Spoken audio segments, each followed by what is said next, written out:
Ku munsi w'ejo habaye ikiganiro n'itangazamakuru muri Repubulika Iharanira Demokarasi ya Kongo.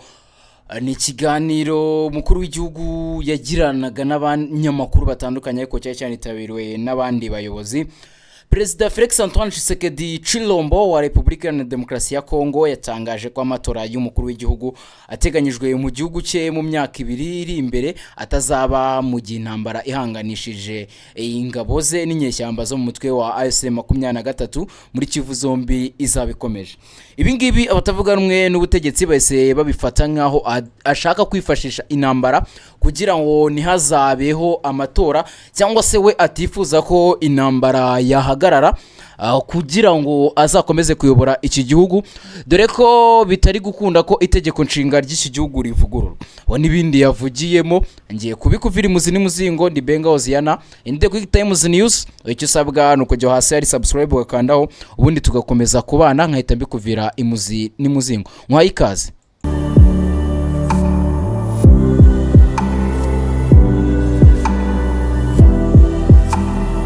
Perezida Felix Antoine Tshisekedi Tshilombo wa Repubulika Iharanira Demokarasi ya Kongo, nkuko nabibabwiye, yatangaje ko amatora y'umukuru w'igihugu ateganyijwe mu gihugu cye mu myaka 2 iri imbere atazaba mu gihe intambara ihanganishije ingabo ze n'inyeshyamba zo mu mutwe wa AFC-23 muri Kivu zombi izabikomeje. Uyu mugabo mu kiganiro yagiranye n'abanyamakuru kwa gatatu, uri ku munsi w'ejo hari tariki 6 Gicurasi, yareruye agira ati: nitunanirwa kurangiza intambara ntituzashobora gutora amatora yo muri 2028. Ntidushobora gukora amatora atari mu Kivu y'amajyaruguru n'iy'amajyepfo. Tshisekedi watanze urugero kuri Ukraine yashimangiye ko bidashoboka ko amatora yategurwa mu gihe hari ibice by'igihugu cye byafashwe n'abo bahanganye. Tshisekedi yatangaje ibi mu gihe mu Kuboza 2023 ubwo yatorwaga kuyobora Repubulika Iharanira Demokarasi ya Kongo muri manda ya kabiri. Amatora yabaye ariko niyitabirwa n'abaturage bo mu bice bitandukanye by'intara ya Kivu y'amajyaruguru, by'umwihariko abo muri teritwari za Rucuro ndetse na Masisi zagenzurarwaga na AFC-23. Muri 2028 biteganyijwe ko ari bwo Felix Antoine Tshisekedi azaba soje manda 2 yemererwa n'inteko nshinga amategeko ya Kongo Kinshasa. Uyu mugabo kuri ubu akomeje gukora ibishoboka byose kugira ngo ahindure itegeko nshinga mu rwego rwo gukomeza kuguma ku butegetsi. Kuri iyi ngingo, Perezida Felix Antoine Tshisekedi Tshilombo kuwa gatatu yavuze ko nta gahunda yo kwiyamamariza manda ya gatatu afite, ariko ko abaturage nibabimusaba azabikora. Magambo ye yagize ati: abanyekongo nibanza kugaruka ndi ku ruhande rwabo. Niba guhindura itegeko nshinga cyangwa kurivugurura bigomba gukorwa, nibizabaho abaturage batabanje kugishwa inama kuri kamaramaka.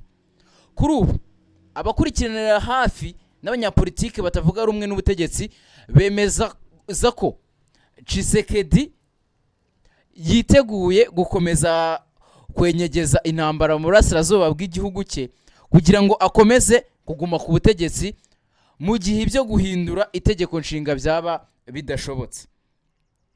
Ibi ngibi mu minsi itambutse twagiye tubiganiraho uburyo ari gukorwa igishoboka cyose ngo muri Repubulika Iharanira Demokarasi ya Kongo n'ubundi havugururwe itegeko nshinga kugira ngo Felix Antoine Tshisekedi Tshilombo akomeze kuyobora igihugu. Mu minsi ishize nababwiye uburyo mu nteko nshinga amategeko habayeho kutumvikana ku mpande zombi, uruhande rw'abatavuga rumwe n'ubutegetsi, abahagarariye amashyaka bwo batavuga rumwe n'ubutegetsi, ndetse n'uruhande rw'abashyigikiye ishyaka rya Felix Antoine Tshisekedi riri ku butegetsi. Habayeho kutumvikana ku kijyanye n'uburyo iri tegeko nshinga ryavugururwa.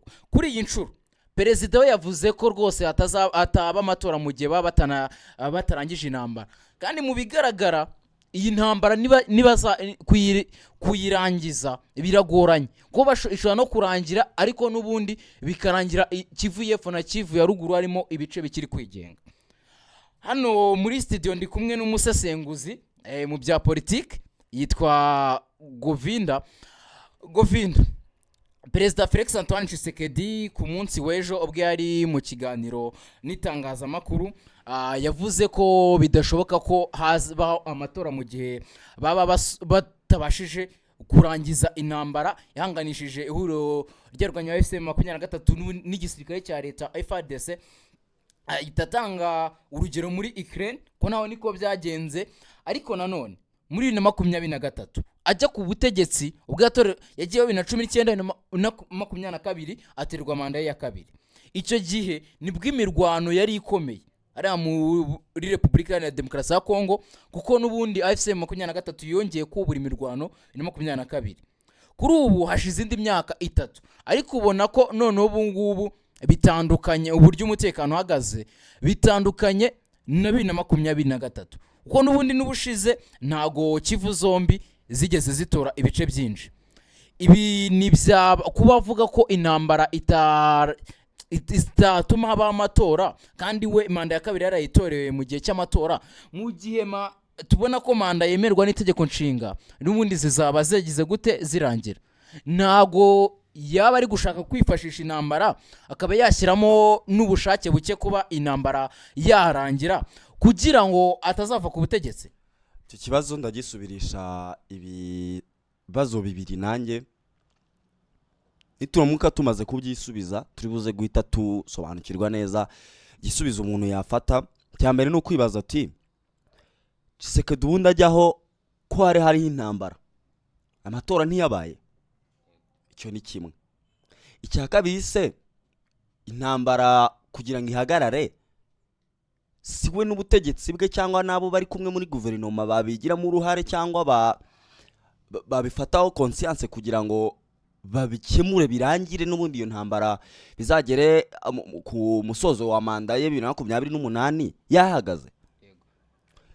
Rero njye aka kanya mvuga ko Tshisekedi yego hari rimwe na rimwe tubona inama ziba zitandukanye ziga ku kijyanye no gukemura iki kibazo kiri mu burasirazuba bwa Repubulika ya Demokarasi ya Kongo, ariko iyo ugiye kureba n'ubundi wisanga iyi ntambara bitewe n'imyanzuro iba yavuyemo cyangwa byinshi baba baganiye n'uburyo babishyira mu bikorwa, akenshi nta ruhare runini babishyiramo cyangwa ubushake buhagije bwo kugira ngo intambara irangire.